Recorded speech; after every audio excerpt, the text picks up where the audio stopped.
Boa tarde a todos, pessoal. Nós vamos dar início, então, à nossa reunião dominical. Nós, enquanto estudantes da Fraternidade Rosa Cruz em Campinas e demais estudantes aí, estamos nesse momento iniciando nossa reunião dominical de estudos de filosofia Rosa Cruz. Hoje, 29 de maio de 2022, com início agora às 17 horas. O tema que nós vamos abordar e discutir hoje, em nossa 93ª reunião virtual, é o capítulo 15, Cristo e sua missão, o mistério do Gólgota, tendo como base o livro Conceito Rosa Cruz do Cosmos, por Max Rendel. Para a gente poder, então, realmente dar início, vamos começar pela oração do estudante Rosa Cruz. Oração do estudante Rosa Cruz.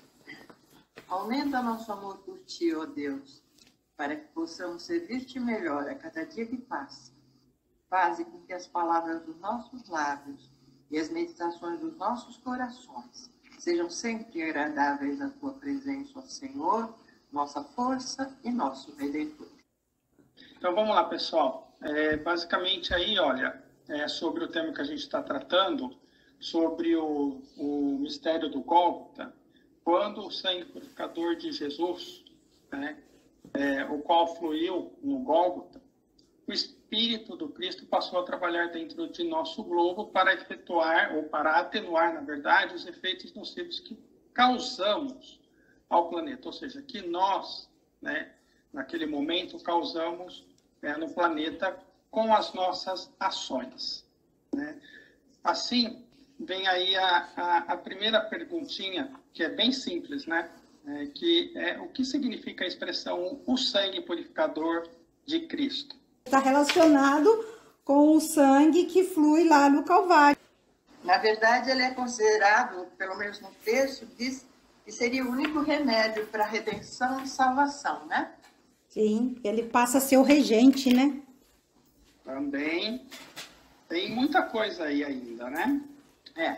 Mas a gente pode, assim, sumarizar e dizer, que por meio desse sangue, assegurou a admissão do Cristo na própria Terra, desde aquele momento, ele se tornou, então, o regente do nosso planeta, Por quê? Porque difundiu o seu próprio corpo de desejos por todo o planeta, purificando-o, Ou seja, fazendo com que as baixas influências que a gente tinha naquele momento sobre o espírito de raça. E aí, só para a gente contextualizar, no começo desse esquema de evolução, como espíritos virginais, nós mergulhamos até o mundo físico, que é o mundo mais baixo em que nossa onda de vida pode chegar, Ou seja, nós viemos do mundo do espírito divino, que é o globo A, lá no período de Saturno, até o atual, que é o período terrestre, onde estamos agora na terceira e meia revolução do globo D. Assim, a gente estamos nesse momento ultrapassando o extremo ponto da materialidade, ou seja, até onde nós conseguimos chegar em termos de descida nesse esquema de evolução, passando através das 16 raças, ao percorrer os 16 caminhos para a destruição. E assim o que ocorre? A gente está em um momento que é um tanto perigoso, e na verdade é bastante perigoso, porque podemos nos atrasar e muito nessa jornada evolutiva. Então, para a gente relembrar, está aí um pouquinho para a gente falar sobre quais são as 16 raças. Pode falar, Magali. Agradeço. Então, as 16 raças. Na Lemúria, uma só. Depois, na época atlântica, os Hemorrhaus, Pavlats, os Toltecas, os Turânios, os Semitas originais, Acádios e Mongóis. Daí, na época ária, temos a raça ária, babilônios, assírios e caldaica, perso-greco-latina, céltica, teuto-anglo-saxônica e mais duas, a eslava e uma última que deverá aparecer, creio que nos Estados Unidos, no princípio da sexta época. Uau, muito bom. Perfeito, Magali. Assim, tá aí tudo o que você comentou, né? Que a gente relembrou, né? É algo que a gente já estudou, né? E aí, por que os irmãos maiores denominam as 16 raças e os 16 caminhos da destruição em nosso estudo de filosofia Rosa Cruz? Bem, porque muitos irmãos se envolveram tanto nesse processo de raça que, apegados a ela, pararam na evolução. E como as raças se destroem rapidamente, eles ficaram para trás no caminho da evolução. Sim. Olha aí. É o apego, né? E dentro das raças, as almas correm um perigo de envolverem-se tanto em suas características que acabam se cristalizando com elas. Esse é um grande problema, né? E as raças duram pouco e o apego a elas faz com que muitos egos se degenerem em seus corpos. E com isto, esses serão deixados para trás nesse esquema de evolução. Vamos colocar aqui entre aspas, né? É exatamente isso, mas um entre aspas, por quê? A gente vai ver isso um pouco mais à frente, mas só antecipando, a gente tem aí um grande ser que veio nos ajudar, né? Assim, o impulso evolutivo tem como objetivo levar todos os seres à suprema perfeição, que é o que eu procurei colocar no slide anterior, né? Ou seja, ficam para trás? Sim. Mas cabe a nós e coube a esse grande ser, desde a vinda de Jesus, né, ou de Cristo Jesus, até o presente momento, para nos auxiliar, nos suportar e nos ajudar a sublimar, né, ou a superar para a gente não ficar para trás, né?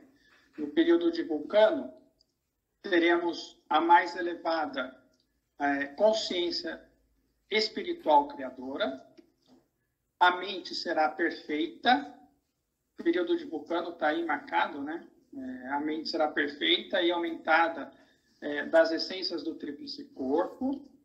Seremos capazes de se propagar e criar formas vivas, móveis e pensantes para os atuais minerais, que, então, serão a humanidade naquele período, ou seja, que a gente acabou de falar, Vulcano. O Espírito Divino será particularmente ativo. A alma emocional será absorvida pelo espírito humano. Contudo, alguns estão ficando para trás. De novo, essa questão, né? Mas a gente vai ver que não é esse o objetivo, que fiquem para trás.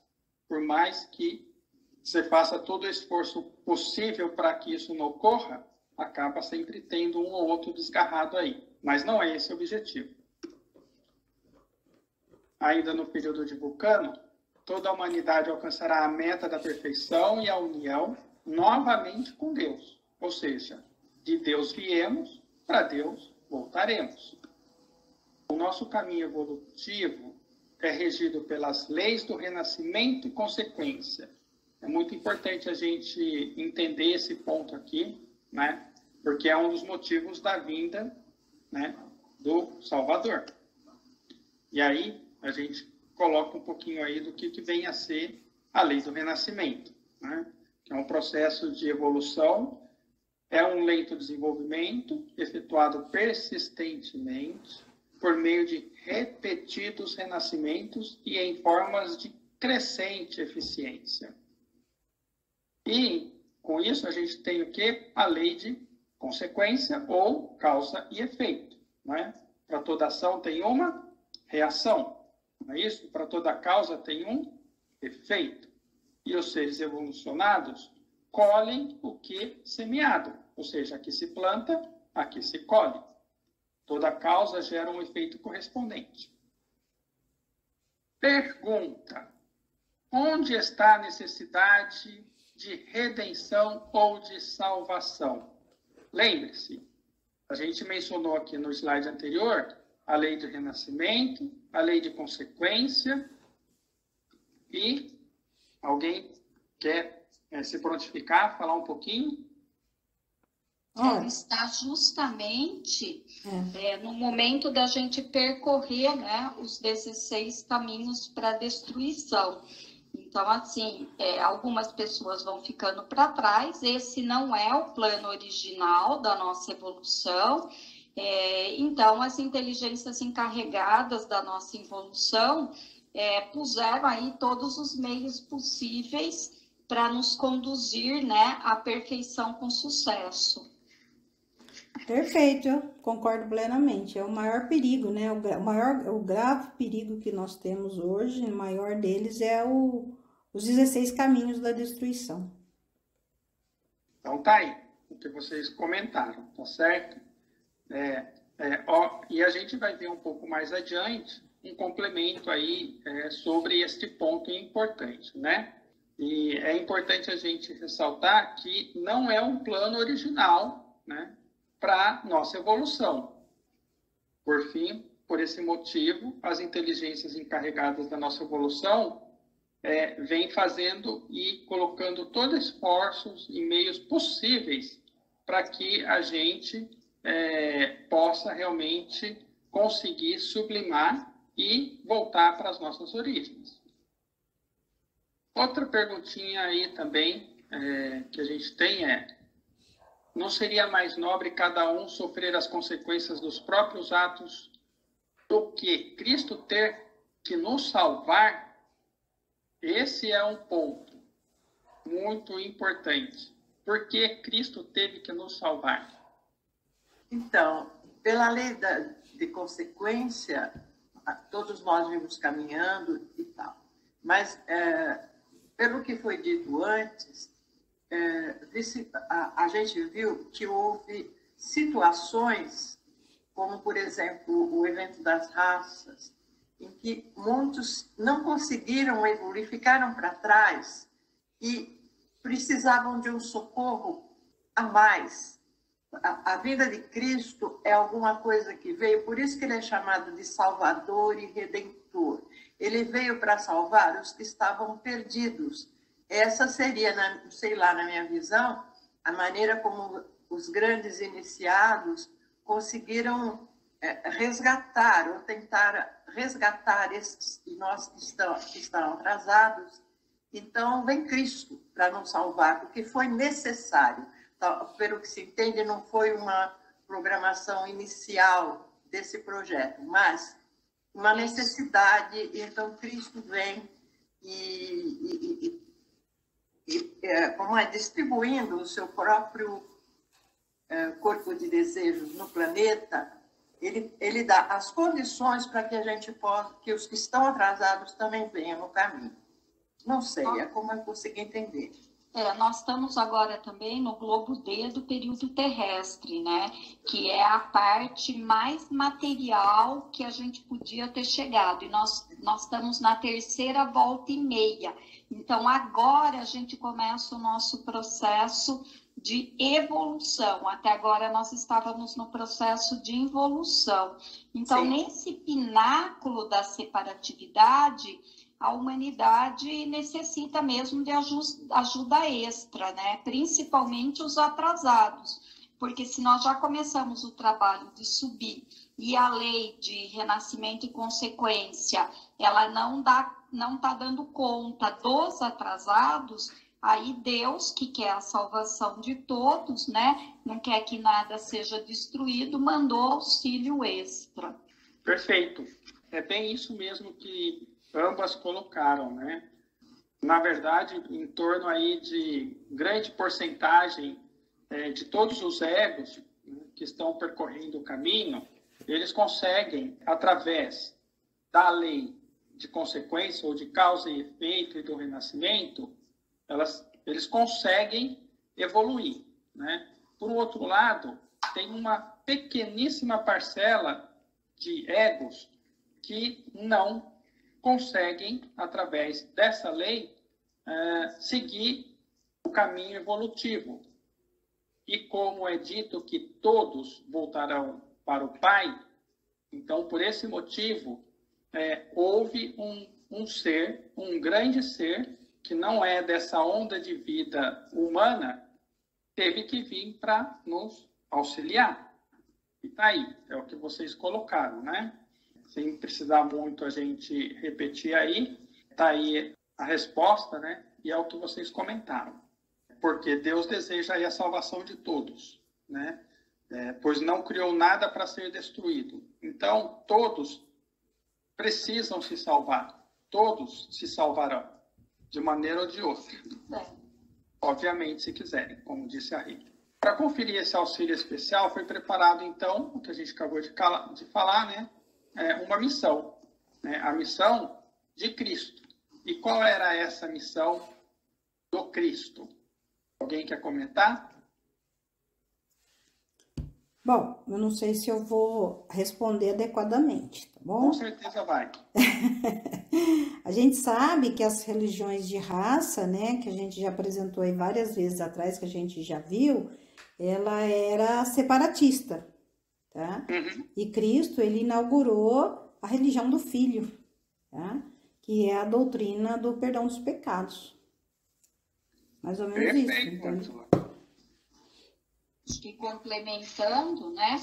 Ele alterou, a gente o nosso processo de aprendizagem era de fora para dentro, que era pela lei geovística, né? Você fazia algo e era, vou pôr entre aspas, mas castigado, segundo a forma como era dito, né? E ela passou a ser de dentro para fora, que é através da lei do amor e do serviço, e que a gente vai criando aí a quinta essência do ser humano, né?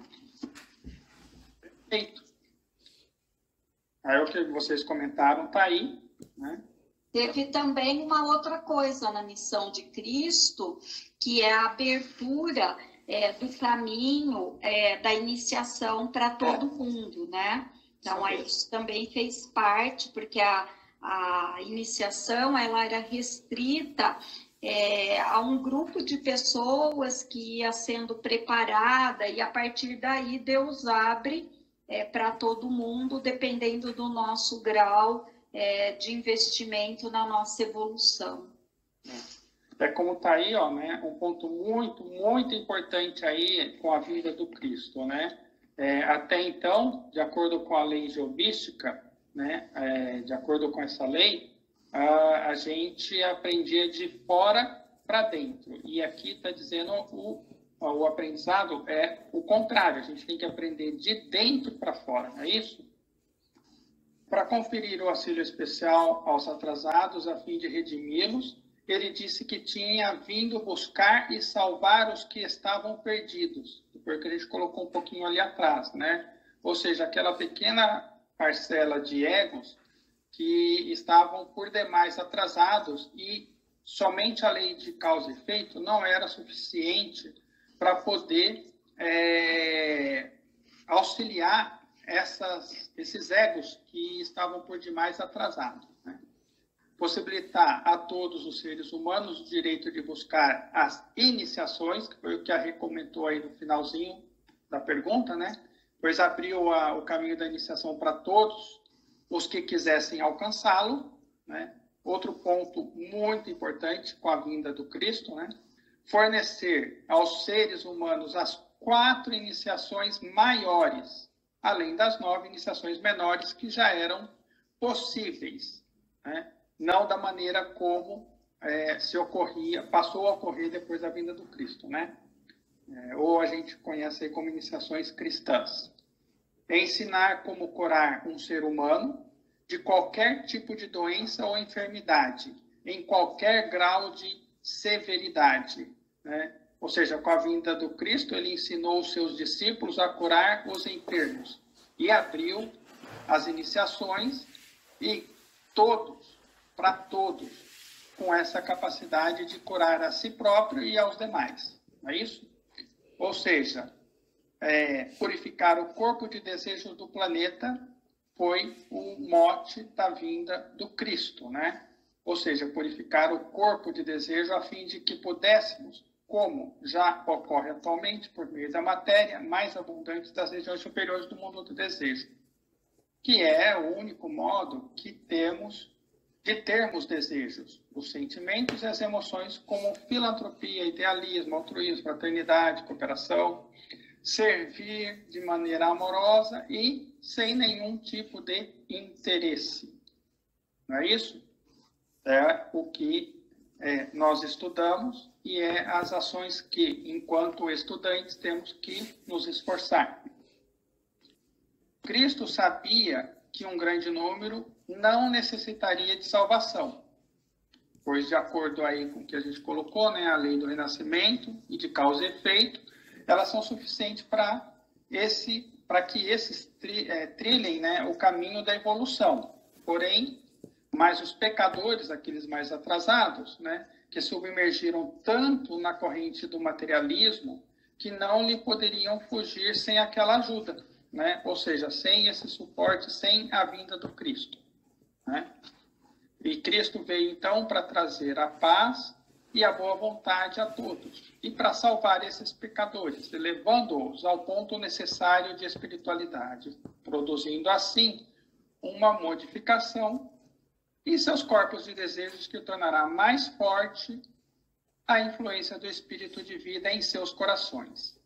Eis aqui o caminho, a solução.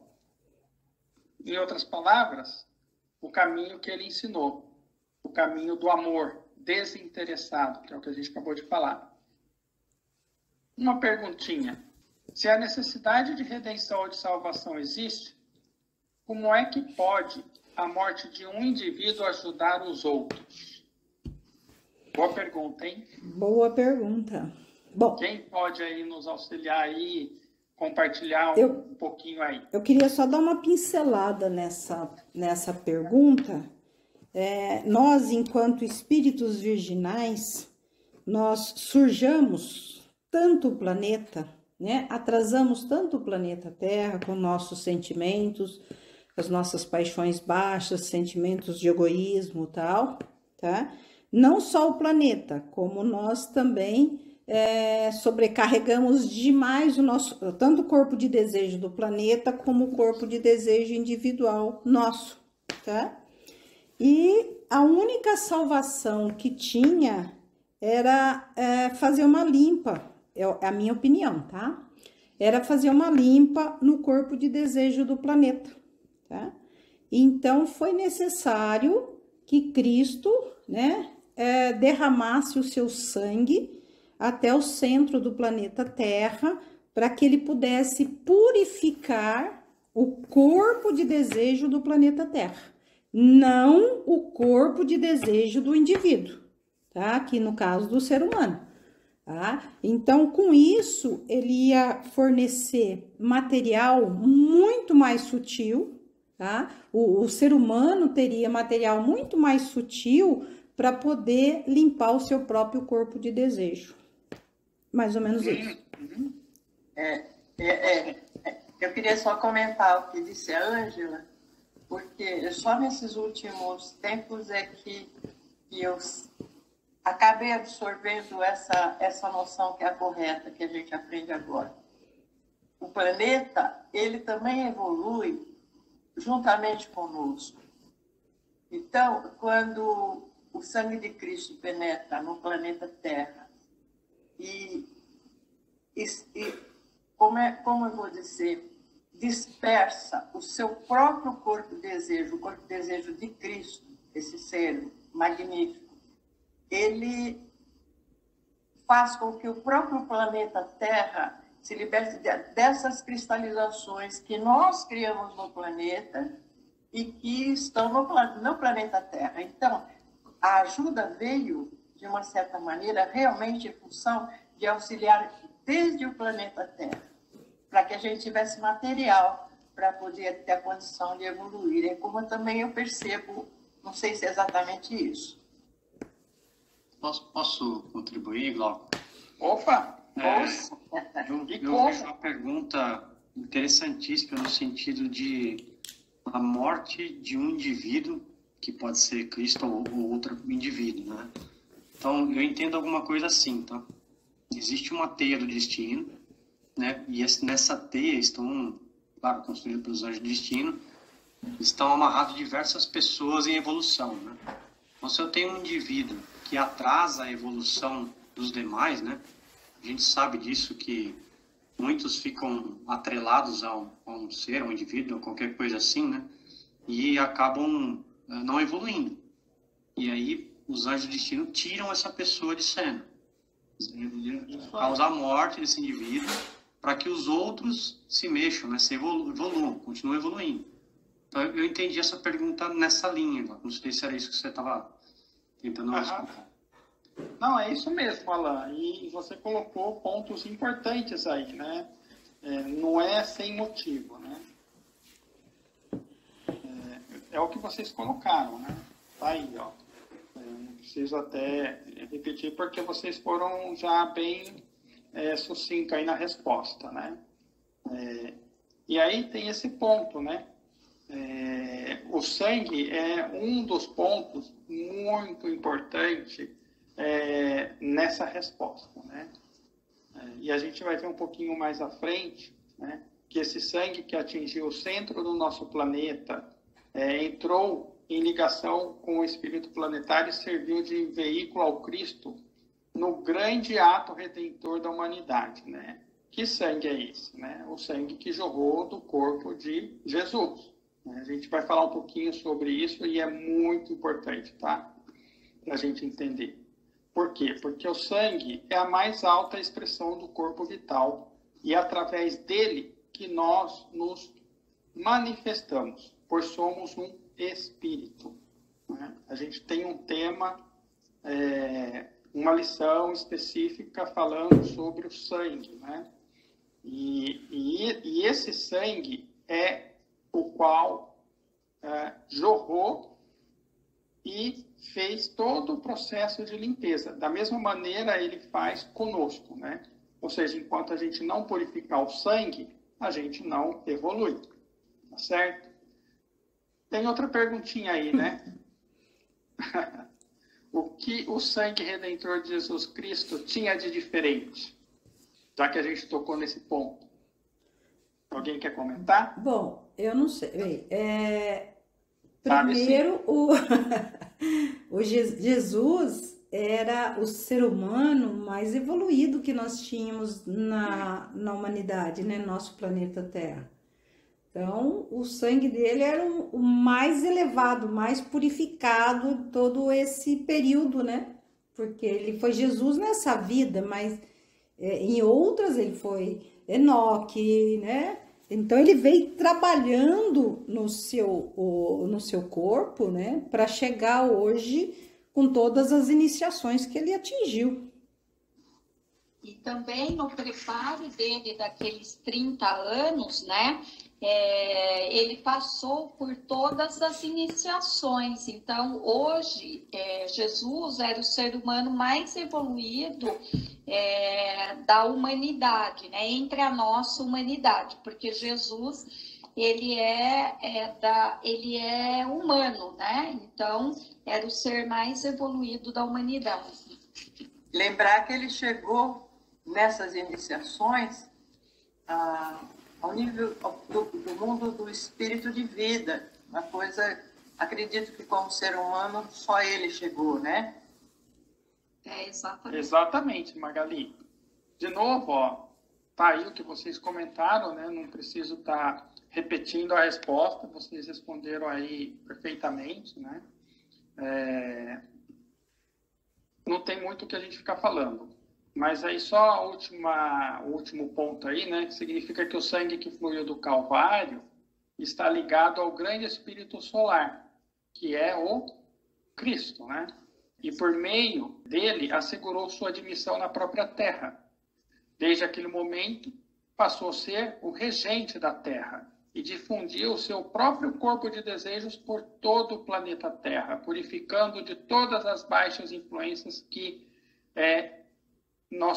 nós não, do que se tinha naquele momento daquela vinda, né? Ou seja, há 2000 e poucos anos atrás, e se fez extremamente necessário, né? E aí, o que ele disse quando isso ocorreu? Aí, ó, a Semana da Paixão, né? Que é a culminação ou ponto mais alto do sofrimento de Cristo. O momento em que ele, então, sai de sua prisão temporária, né? Do centro da Terra, que quando o sangue jorrou, né? Foi para onde foi, né? Quando o Sol cruza o Equador, ele é suspenso na cruz, exclamando, consumatum est, está consumado, ou está cumprido. Isso quer dizer que o seu trabalho para aquele dia foi cumprido. Não é um grito de agonia, mas um grito de triunfo, um grito de alegria, pois a hora da libertação chegou e, mais uma vez, ele pode se elevar por mais um período de tempo, livrando-se da prisão e do peso do nosso planeta, né? Algo difícil de fazer se entender no mundo aí fora, né? No mundo mundano, né? Entender que isso não é um sofrimento, né? Mas sim a realização do trabalho que ele veio aqui fazer. Não é isso? Bem, o corpo vital de Jesus, depois do acontecimento do Gólgota, tornou-se por demais importante, pois através dele é que Cristo voltará pela segunda vez. Todavia, não mais no mundo físico, mas sim no plano etérico. Não é isso? E com ele nos encontraremos. A bem da verdade, né? Aqueles que tiverem construído o seu corpo-alma, formado também dos éteres superiores, ou seja, dos dois éteres superiores do corpo vital.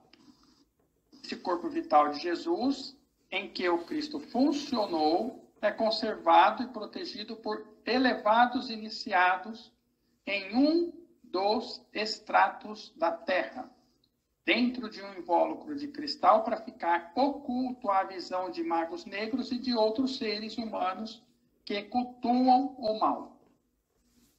Aí, para a gente não fugir muito à regra, como de costume, né, e fazer com que vocês possam participar e ajudar-nos, né, tá aí mais uma pergunta. O que significa ser orientado de fora para dentro e de dentro para fora? A Rê respondeu essa aí lá atrás, né? Que foi da fora para dentro são as leis jovísticas e dentro para fora foi a lei do amor, a lei do Cristo. Isso aí. Nosso desenvolvimento espiritual, por um bom tempo nesse esquema de evolução, foi de fora para dentro. Ou seja, fomos sugeridos, fomos orientados, nós fomos conduzidos, nós fomos dirigidos por meios de leis, não é isso? Em outras palavras, né, os 10 mandamentos, geradoras de sofrimento e punição, e se as desobedecessem, e de alegria se as obedecessem, não é isso? Portanto, na sequência aí, começou a ser disponibilizado para nós a direção de dentro para fora. Ou seja, né, sublimar as leis e as utilizar para emancipar o intelecto do desejo e a conquistar o quê? A nossa confiança, né? O controle interno, o autocontrole. Então, o que ocorreu? Veio Cristo e inaugurou o cristianismo, ou seja, as bem-aventuranças, a religião do Filho, e por meio dela nós alcançaremos a maior eficiência em nosso desenvolvimento espiritual, ou seja, de dentro para fora. Portanto, a partir desse momento, é de dentro para fora que a gente evolui, e não mais escutando de fora para dentro. E isso está muito claro Sim. quando ele disse que uma criancinha adentrará o reino dos céus, enquanto como uma criança. Isso está claro se a gente utilizar como um exemplo uma própria criança. Como que uma criança aprende? Ela não aprende quando a gente fala, não é isso? Ela aprende através do quê? Do exemplo. Ou seja, ela observa, ela vê, e ela quer fazer o quê? A tendência é repetir, repetição, né? Através da repetição a gente chega a ou seja, a proeficiência. Não é isso? Isso. Acho que é uma coisa importante que eu particularmente sempre deixo passar, ou deixava, né, passar, agora eu vou ficar mais atenta, que é a importância do Sermão da Montanha, né? Porque lá está bem clara a lei do amor, né? Quando ele fala, né? Bem-aventurados pobres de espíritos, porque deles é o reino do céu, né? Bem-aventurados os pacificadores, porque serão chamados filhos de Deus. Então, assim, lá ele dá bem, e às vezes eu não sei, né? Mas eu às vezes deixava passar isso. É bem legal a gente lembrar das bem-aventuranças. Isso aí, né? Cristo, que é o iniciado mais elevado do período solar, ao entrar diretamente no corpo denso da Terra, trouxe consigo a força solar direta e tem a seu cargo a tarefa de enviar os impulsos espirituais diretamente do Sol. Jeová, ao refleti-lo, né, ou seja, a luz do Sol refletir na Lua, ele preparou a Terra e a humanidade para a admissão direta de Cristo.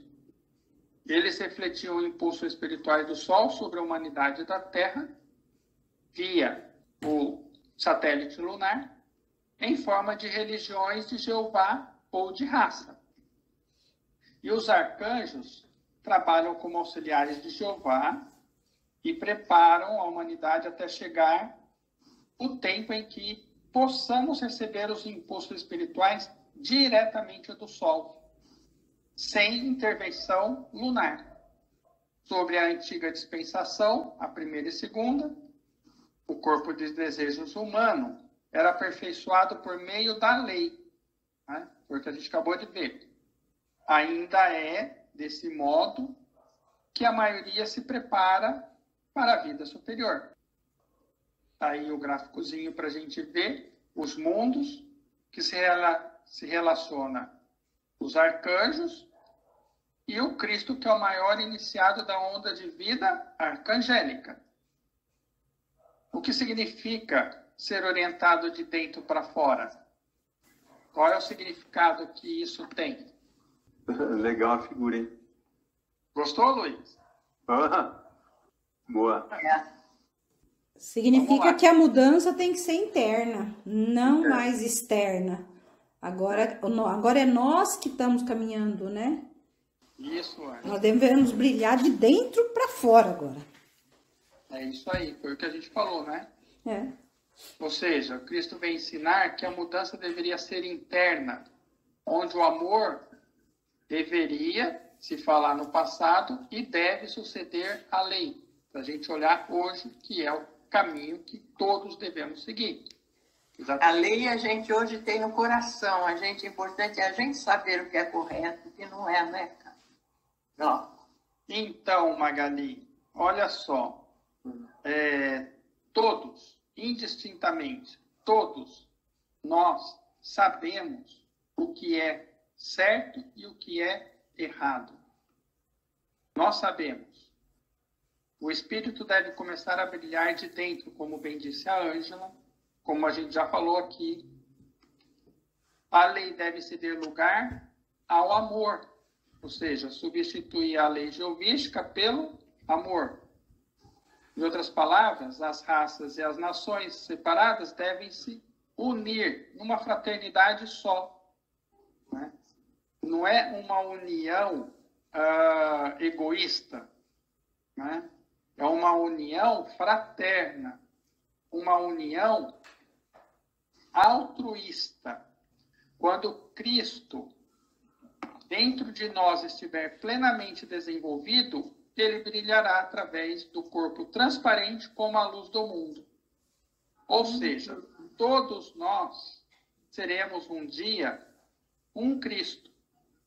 Hoje, se seguirmos os ensinamentos, se seguirmos o caminho do amor, se formos persistentes, né, em seguir o certo, o direito, o correto, o justo, o honesto, o amoroso, nós seremos o quê? Um Cristo em formação.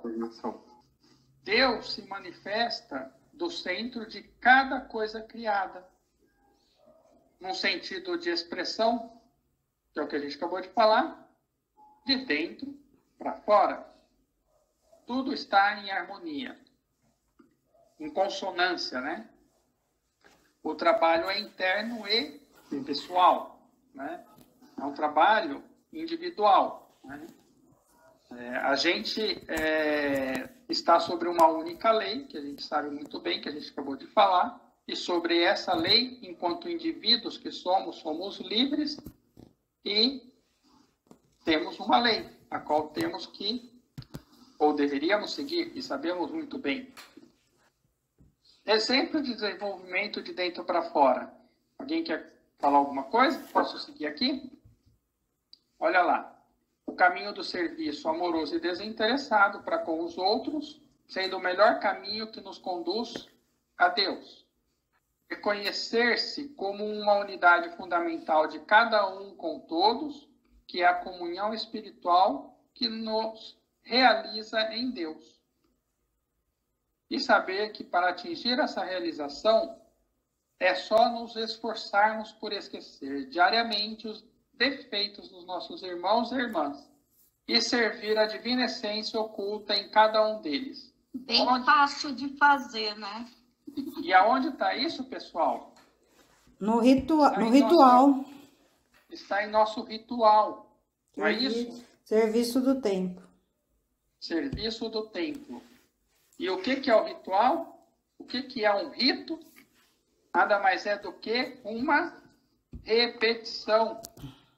Repetição leva o quê? A proeficiência. Então, eis o motivo de orar persistentemente e de maneira constante. Não é isso?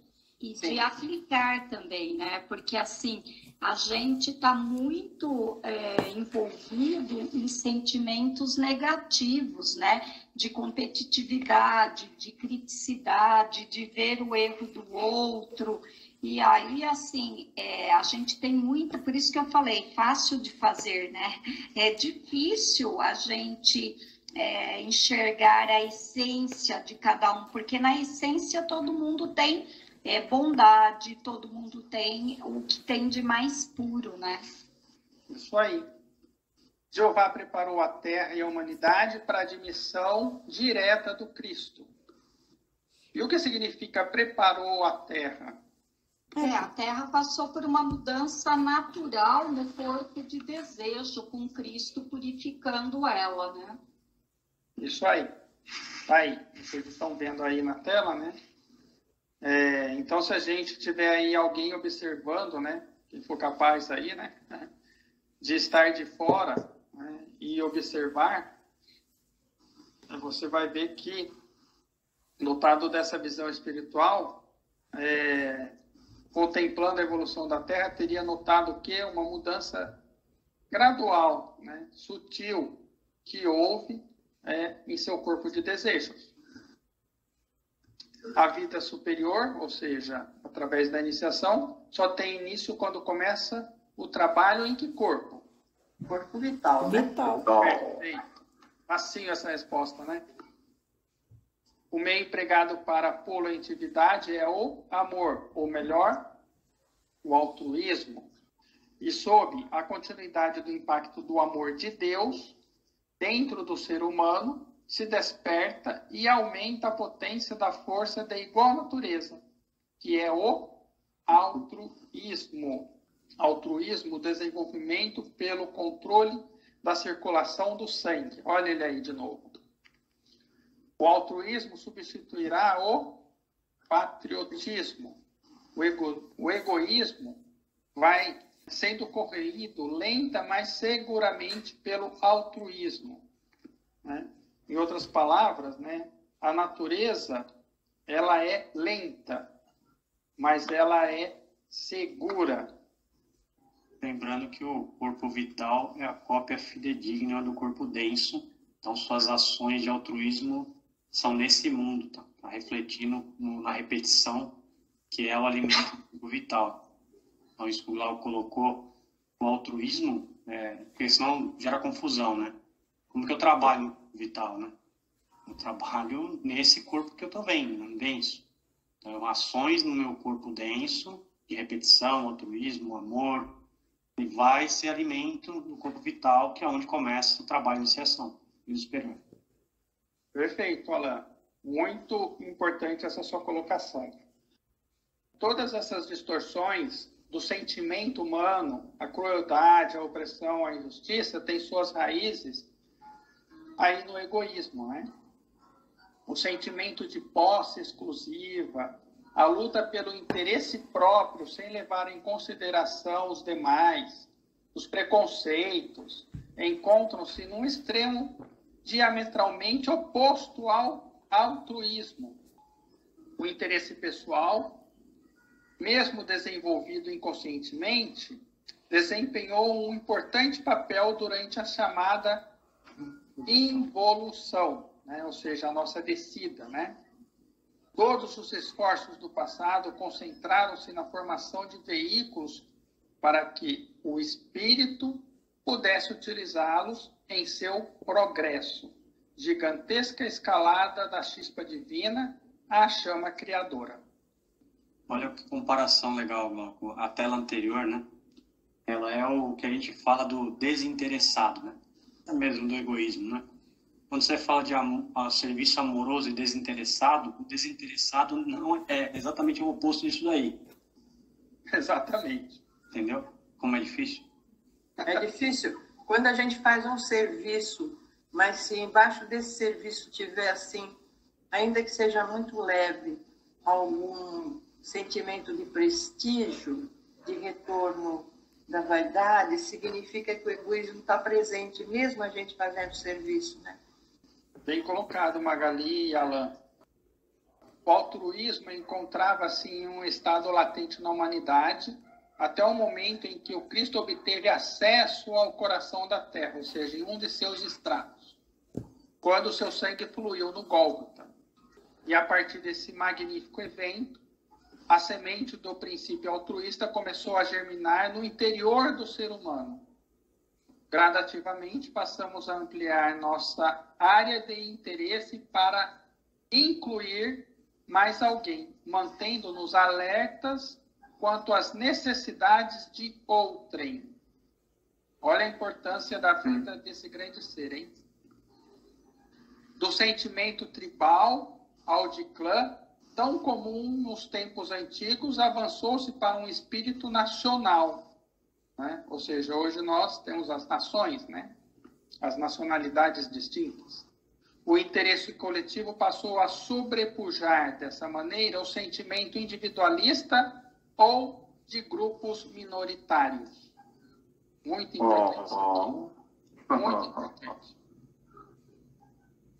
As guerras e o egoísmo deverão ser substituídas pela paz, cooperação e altruísmo, que deve ser feito através do quê? Do trabalho em grupo. Todos os esforços deveriam convergir para o bem-estar comum. Isso vai conseguir através do quê? Do trabalho grupal. Altruísmo. Vamos falar um pouquinho mais. Todo esse processo desenvolveu-se e se desenvolve a passos de tartaruga. Mas a gente sabe aí como funciona, né?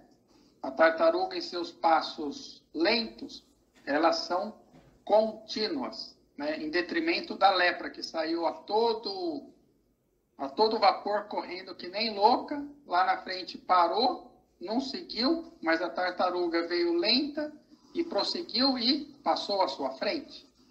O altruísmo, tal como uma planta, germina, desponta e cresce lentamente. Mas é certo que produzirá seus efeitos. Através do altruísmo, Cristo nascerá dentro de cada um de nós, fazendo irradiar sua luz. E então andaremos na luz como ele na luz está.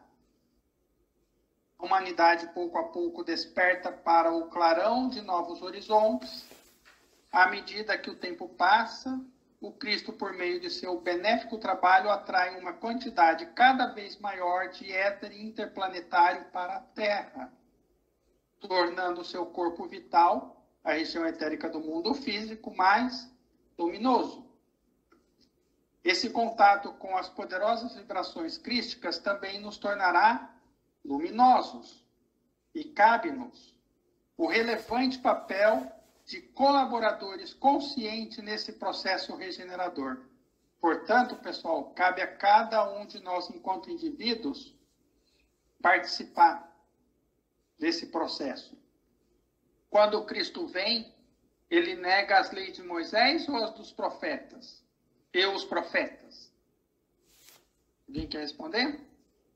Ele não, pelo menos a Bíblia explica o Evangelho, que ele diz que ele não veio para negar a lei, mas para aplicá-las com misericórdia. Achei isso maravilhoso. Perfeito.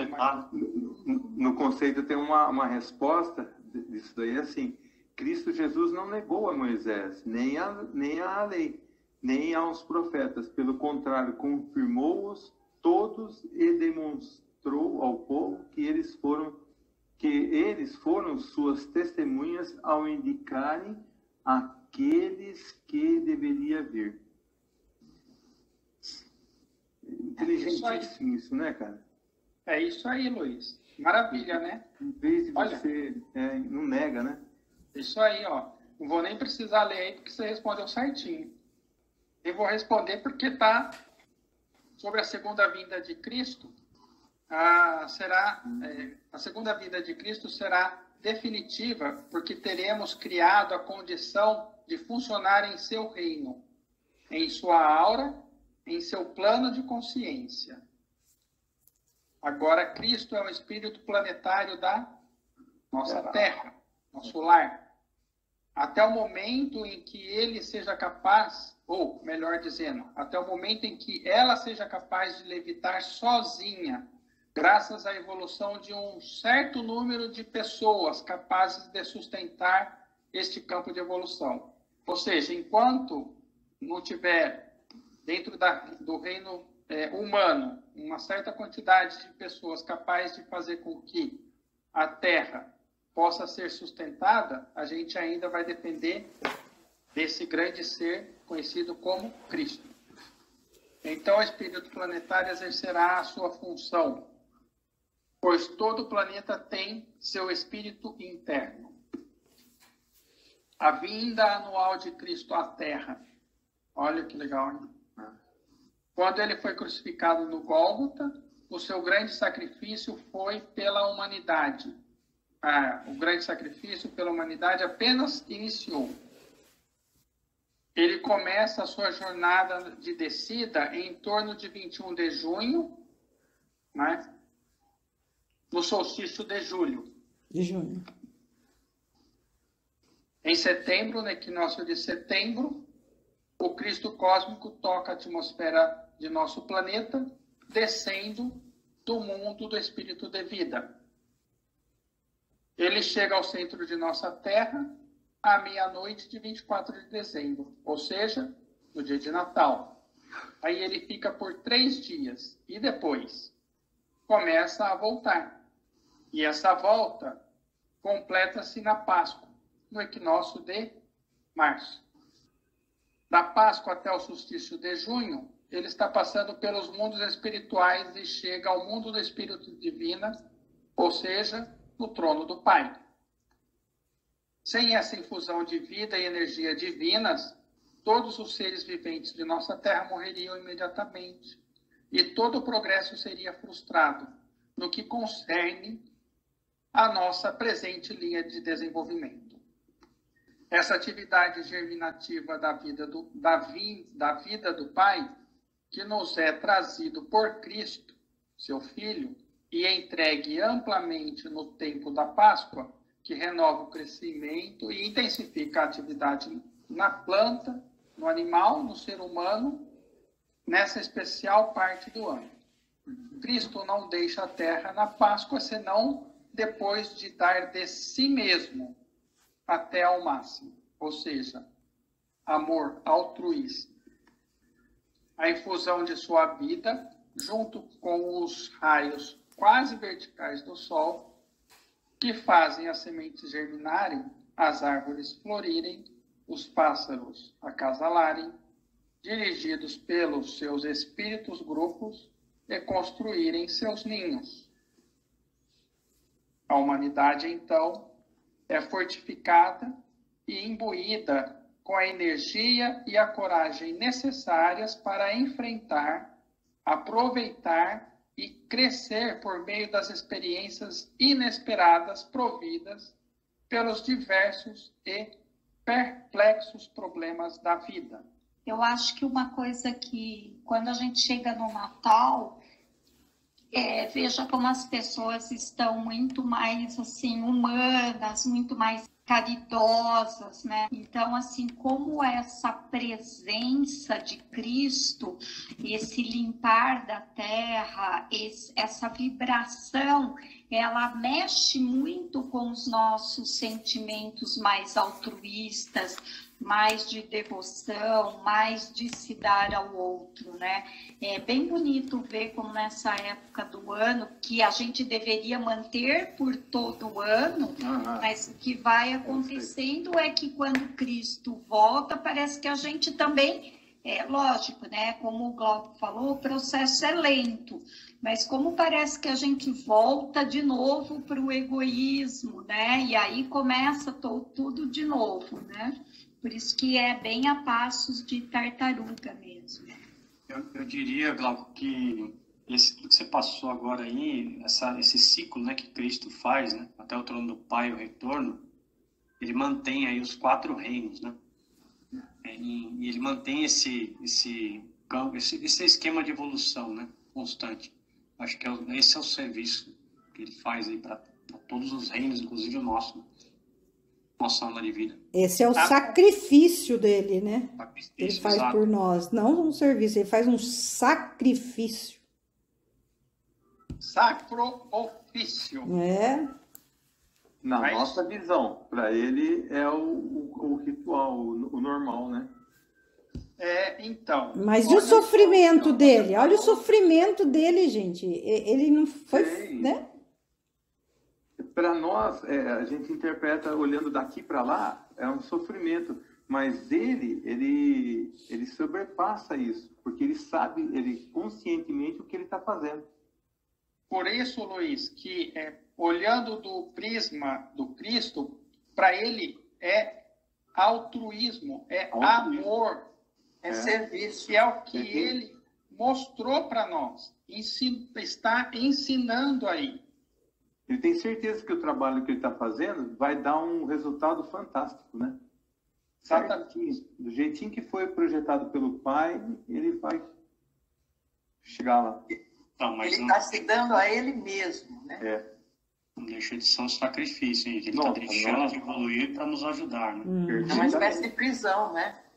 Ele deixou de construir um sistema solar para ele e ele progredir, e ele aceitou de bom grado entrar no corpo da Terra e ficar aprisionado no corpo da Terra, né?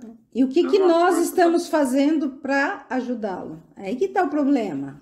Ele veio com todo amor e carinho, mas não cabe a nós. Normalmente a gente está pondo mais um prego Então. no caixão dele, né? Mais uma perguntinha aí para a gente ir finalizando aí a nossa reunião de hoje. O que significa a crucificação cósmica? Você acabou de responder. Linda essa imagem, tá? Olha aí para você ver. Olha o sacrifício anual que ele faz, né? Desde o momento que ele vem aqui no planeta Terra até quando ele sai, como você bem falou no anterior lá. Olha aí, que lindo. Tá certo, isso aí, Ana. A isso São Paulo se refere na Epístola aos Romanos 8:22. Pois sabemos que a criação inteira geme e sofre as dores de parto até o presente.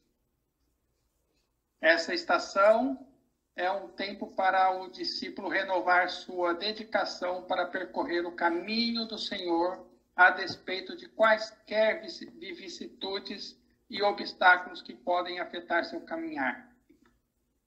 Nossos corações, nessa época, devem voltar-se para Ele, o Cristo, em gratidão pelo sacrifício que faz por nós durante os meses de setembro, outubro, novembro e dezembro, quando começa a penetrar nesse planeta com sua vida, seu amor e sua luz. Qual é, então, o mistério do Gólgota? Para concluir? Olha, eu responderia com uma frase, com uma lição que foi passada. Eu não vim trazer a paz, mas eu vim trazer a espada. Porque a guerra é muito grande. Então, acho que a grande missão era a purificação do sangue do egoísmo mesmo, né?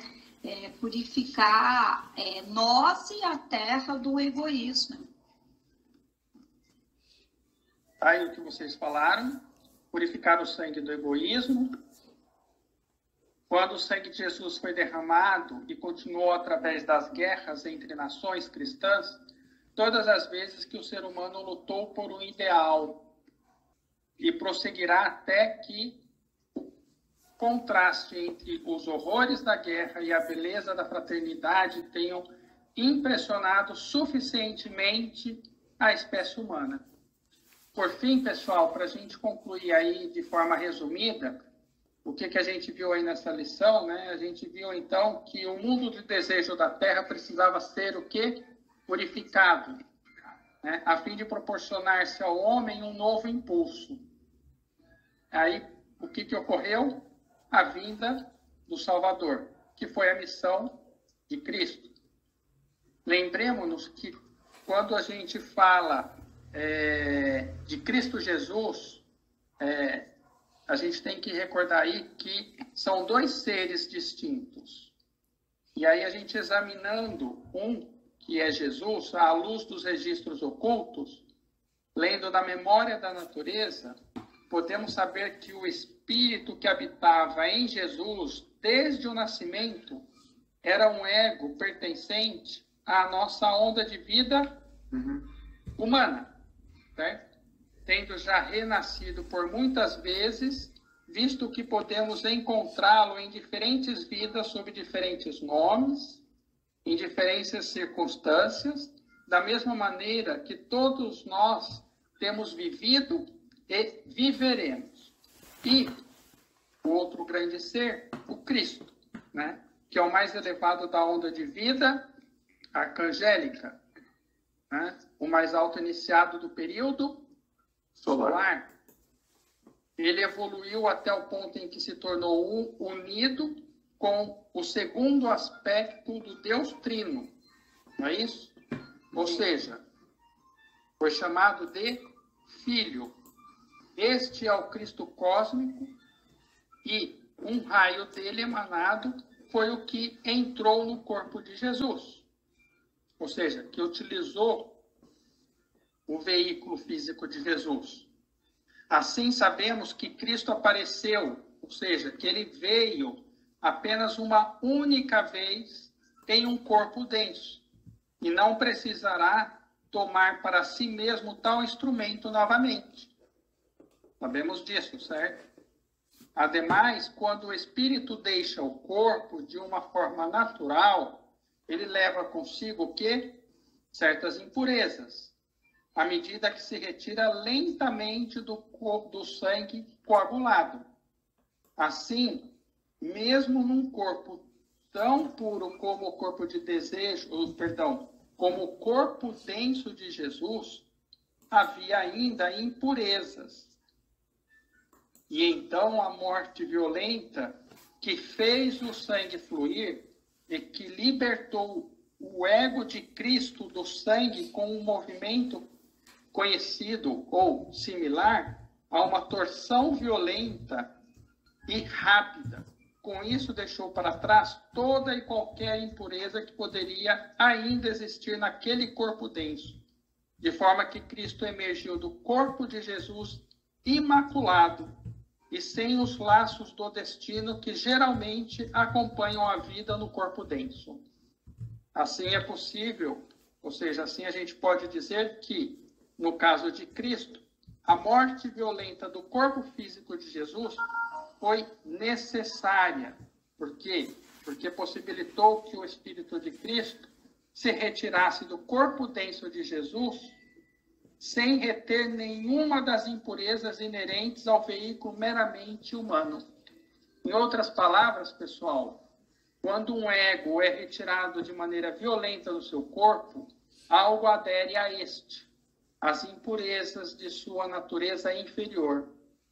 Temos sangue arterial e sangue venoso. O sangue venoso estão as impurezas que pertencem à natureza inferior. E no sangue arterial está a pureza.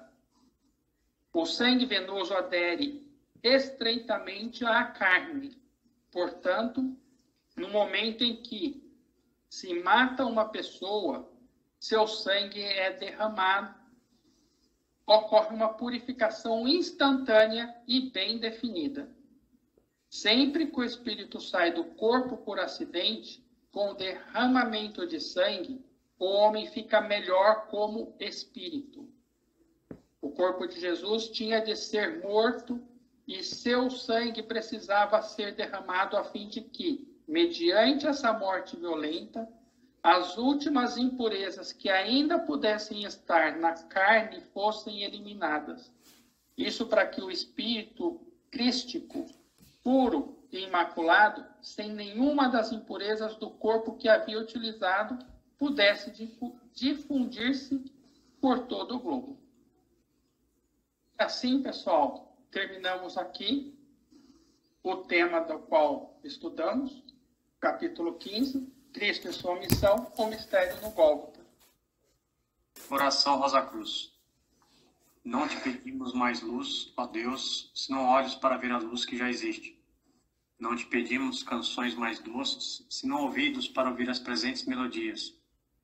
Não te pedimos mais força, senão um modo de usar o poder que já possuímos. Não mais amor, senão habilidade para transformar a cólera em ternura. Não mais alegria, senão como sentir mais próxima essa inefável presença, para dar aos outros tudo que já temos de entusiasmo e de coragem. Não te pedimos mais dons, amado Deus, mas apenas senso para perceber e melhor usar os dons preciosos que já recebemos de ti. Faze que dominemos todos os temores, que conheçamos todas as santas alegrias, para que sejamos os amigos que desejamos ser, para transmitir a verdade que conhecemos, para que amemos a pureza, para que busquemos o bem e com todo o nosso poder possamos elevar todas as almas, a fim de que vivam em harmonia e na luz de uma perfeita liberdade, que as rosas floresçam em vossa cruz.